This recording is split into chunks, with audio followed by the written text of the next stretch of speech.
Yeah. Well, there is the traditional version. You know, if you read the actual Second Amendment, that says what it says. There's been much interpretation of that. But if you read the Federalist Papers, like most people that care about our history should, it explains it pretty well what it's really all about. And rather than going over something that's been around since the 1700s, you know, I would look at it more of on a modern view. You know, my first real realization and awareness myself of what was valuable about the Second Amendment was probably the '92 riots. For the first time in my life, I had seen total anarchy on my streets. You know, people burning down buildings, just, you know, traffic going every which way. I mean, it was nasty, and really brought an awareness to me that I've carried ever since then.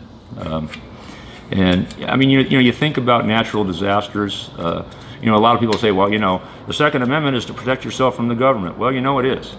You know, and a lot of people don't like it when people say that, because they say, oh, you're nuts. Are you going to fight the SEALs? Are you going to fight MARSOC? Yeah, I get that, you know, but that's not really what it's about. The fact is an armed society makes the government sit back and think twice about trying to impose stuff like that. You know, I mean, you can get off into the weeds, and, you know, people start calling you conspiracy theorists and stuff like that. But, you know, I'm almost 60 years old.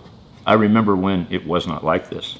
You know, I remember when, you know, growing up as a kid, gun ownership was recreational. It was for hunting, it was for plinking, it was for, you know, Boy Scout things. And it wasn't necessarily thought of as a self-defense tool, because, frankly, back then, people didn't rape, rob, and murder near as much as they do today.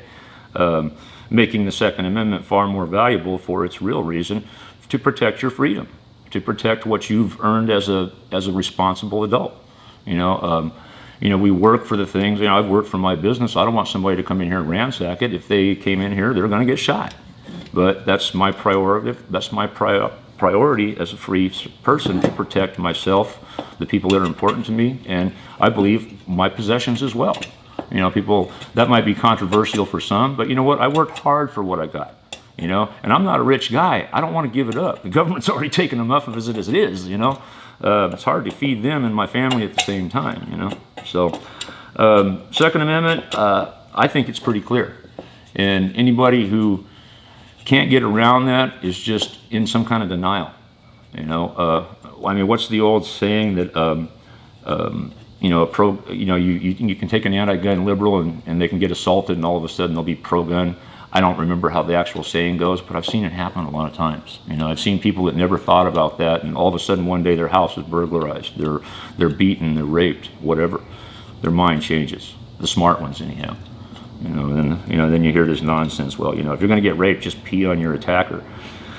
You know, I've been through some pretty condition-red situations a few times in my life. Thinking about pissing is not the first thing on my mind. You know, I mean, do you think you could really do that? I mean, God, the mindset of that. But, you know, we just have to get away from that and think about the common sense idea that, you know, it's about protecting you, your family, and what you've worked hard for all your life. You know, nobody should be able to take that away from you. And that's really how I feel about it. Well, I think somewhere it's written that all able-bodied men between the ages of blah and blah, you know. Well, I kind of take issue with that, because I'm almost 60, and I guarantee you one thing: you fuck with me, it's going to be a fight. You know, I may not be as agile and as, you know, quick as I used to be, but I ain't easy either. You know, so it's really more, I think, of a mindset of independence and freedom. It's not so much, I mean, some of the greatest warriors have been some small, tiny little guys who just were fiery as a pit bull, you know, the honey badger. You know, who would think of this little cute little furry animal as being a vicious, crazy warrior killer thing, you know? But, man, I wouldn't mess with one of the little dudes, you know? Again, it's a mindset.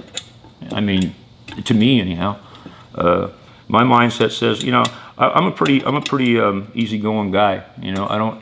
I can get upset like other people can, but generally I try to treat people the way I want to be treated, you know, and I don't have any aggression for anybody that isn't trying to provide aggression to me.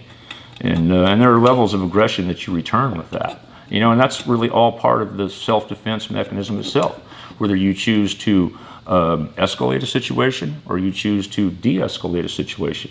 That, to me, is acting in self-defense. If I can de-escalate something and walk away from it, that's cool. I'm good with that. I'll live to fight another day, you know. But if I have no choice, then, you know, you escalate.